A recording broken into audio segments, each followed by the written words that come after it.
স্বল্পকালীন বন্যার কবলে সিলেট, বাড়িঘরে পানি প্রবেশ করায় সীমান্তবর্তী উপজেলা কোম্পানীগঞ্জ, গোয়াইনঘাট, কানাইঘাট ও জৈন্তাপুরের আশ্রয়কেন্দ্রে ছুটছে মানুষ।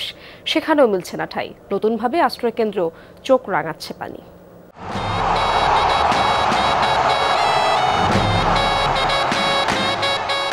ভাসিয়েছে ঘর, কোন রকম স্ত্রী সন্তানদের নিয়ে বৃষ্টিতে ভিজেই বাড়ি ছেড়েছে পরিবারটি। কিন্তু কোথায় যাবেন জানা নেই কারো। বাড়ি ঘরের অবস্থা ভালো না, ঘরে অনেক পানি উঠছে। যে ঘরে পানি উঠার কারণে আমরা অনেক কি করবো, যান বাঁচাইতে গিয়ে এখন বাড়ি ঘর সারা লাগতেছে। এখন কই যামু, কোনানে যামু, কোনো ঠিক ঠিকানা নেই। বন্যা কবলিত এলাকার আশ্রয় কেন্দ্রগুলোতেও পানি উঠতে শুরু করেছে। আশ্রিত মানুষগুলো যারা নিচ তলায় ছিলেন তারা এখানেও পানিবন্দী। দুর্ভোগ পিছু ছাড়ছে না কিছুতেই। পানি ধরে মাথার উপরে আছে, আতুরেল পাওয়া যায় না। আমরা সালে ধন্যা লগে মনে হয় ৩-৪ ঘন্টা থাকছি। আমরা তো পানি গাঞ্জি ধান চালে বীজ যাই তা নষ্ট হয়েছে গা, এখন খাদ্যর খুব কষ্ট। কেন জায়গা বাসা কুচু পাই না, এরপর কতজন পাওয়া তো 2 রাতে হামাই ওনে আপাতত পানির উপরে আমরা আছি।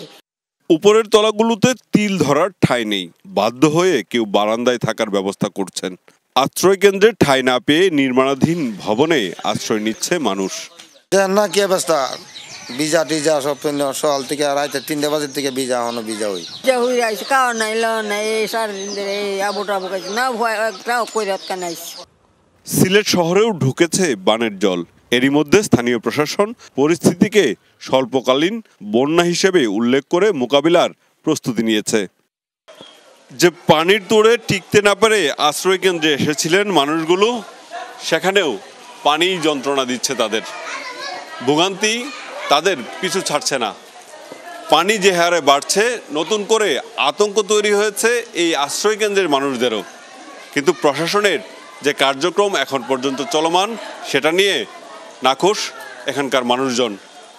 মাহবুবুর রহমান রিপন, যমুনা নিউজ, কোম্পানীগঞ্জ, সিলেট।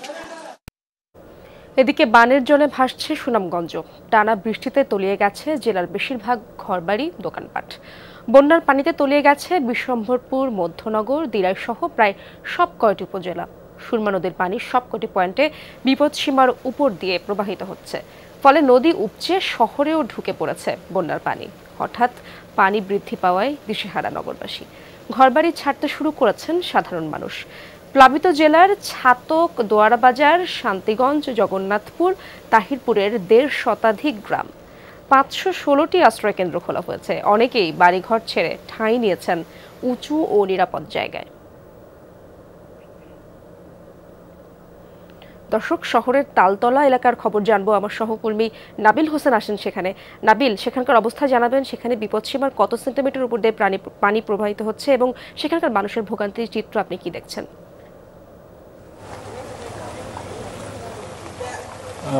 সোহার, ভোগান্তির চিত্র বলতে আসলে মানুষ তো প্রয়োজনে বাসা থেকে বের হচ্ছেন এবং তাদেরকে এভাবেই হাঁটু ভাঙা পানিতে আসলে তাদেরকে তাদের যে কাজ, সে কাজে যেতে হচ্ছে। এবং পাশাপাশি এসব যে তালতলা এলাকা যেখানে আছি, তার যে আশপাশের যেসব বাসাবাড়ি আছে, প্রায় সব বাসাবাড়িতে কিন্তু এখন বন্যার পানি প্রবেশ করেছে। এবং আমরা এর সাথে আরেকটি বিষয় বলতে চাই যে সুরমা নদীর পানি আজ সকাল থেকে আমরা দেখেছি যে বিপদসীমার উপরে অবস্থান করছে। দুপুর 12টা পর্যন্ত পানি উন্নয়ন বোর্ডের যে তথ্য, সেটি হচ্ছে যে প্রায় 20 সেন্টিমিটার উপর দিয়ে এখন বিপদসীমার সুরমা নদীর সিলেট পয়েন্টের যে পানি, সে পানি কিন্তু প্রবাহিত হচ্ছে। এবং কানাইঘাট প্রান্তের যে পানি, সেটি আরও উপর দিয়ে আসলে প্রবাহিত হচ্ছে। অর্থাৎ নিশ্চয়ই বুঝতে পারছেন যে পাহাড়ি ঢল, সেই ঢলে আসলে নদীর পানি এখন আসলে বেড়েই চলছে। এবং আমরা দেখছি যে সকালে এই যে সড়ক, সেই সড়কে আসলে এত পানি ছিল না, বিকেল গড়াতে আসলে পানি বেড়েছে। এবং পাশাপাশি তালতলার পাশাপাশি সিলেটের উপশহর, সুবহানীঘাট সহ বিভিন্ন এলাকা, এই যে নদীর পানি, সেই নদীর পানি আসলে ড্রেন, খাল ছড়া হয়ে এই বাসাবাড়ি অর্থাৎ মূল নগরে এসে প্রবেশ করেছে। এবং আমরা দেখেছি যে এই যে তালতলায় অবস্থিত ফায়ার সার্ভিসের স্টেশন, সেটিও কিন্তু ইতিমধ্যে পানিতে প্রায় ডুবে গেছে। অর্থাৎ সেখান থেকে সকল জিনিসপত্র সেগুলো আসলে সরিয়ে নেওয়া হয়েছে। অর্থাৎ ভোগান্তি বলতে মানুষের বাসাবাড়িতে পচা পানি প্রবেশ করেছে। এবং গতকাল যেহেতু কুরবানি হয়েছে, সেই কুরবানির বর্জ্যগুলো আসলে মানুষের বাসাবাড়িতে প্রবেশ করে। সব মিলিয়ে ভোগান্তির আসলে শেষ নেই, এটাই বলা যায়। ইসরাত। নাবিল, ধন্যবাদ আপনাকে।